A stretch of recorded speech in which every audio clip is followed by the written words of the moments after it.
Talking about asbestos demolition projects, first, abatement has to be done pre-demolition. You have created a crisis if you're going to demolish first and then think about asbestos, because by that time you have created already so much damage to the environment and people working there that it is criminal not done. Before you demolish, do a survey, identify hazardous material, get rid of it first, then demolish. Normal demolition itself erases the particulate matter in the air. You are counting PM 2.5, PM1, PM10, but are you counting what that PM 2.5 contained? How hazardous it was? It was irrevocable damage to your lungs. The dust by itself dangerous, but if it contains asbestos, you are killing somebody. You will cause death to people and to children, to the growth of youth. So don't do that. Before demolition, identify, do a survey, identify everything, get rid of everything which is hazardous, then do the demolition. Once demolished, it's already out of hand, damage already done, and then you have mixed it with the soil. You've mixed it with everything else, which already, because it's all crushed in between.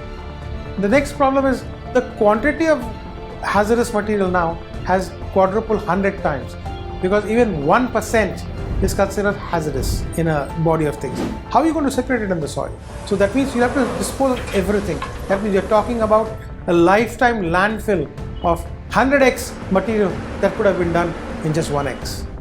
So it's again, you're creating an ecological problem. You'll have to maintain that landfill for a lifetime.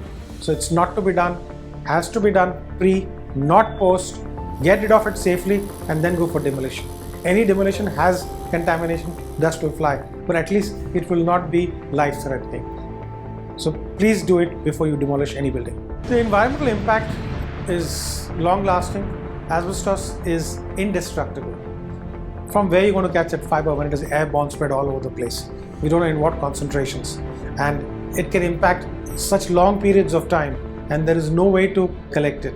So the impact is long-term. Long-term impacts are there without any strategy now to control it.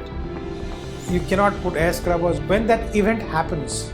For example, the World Trade Center, the Twin Towers. Today, the maximum people who are having lung problems, who are in the 10 square kilometer radius, got impacted with asbestos waste, which was blown into the air. And you see the number of cases with asbestosis and cancer that have come up because of that implosion of those two buildings that took place.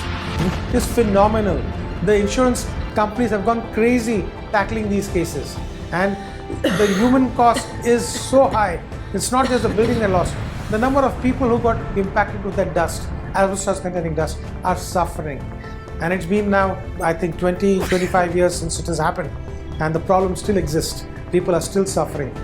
So it is very important. You'll be surprised to know that a lot more people have lost their lives in the double twin tower destruction by impact of asbestos, which was released into the air when the building imploded, than those people who actually died due to the destruction of that building or the act which was created.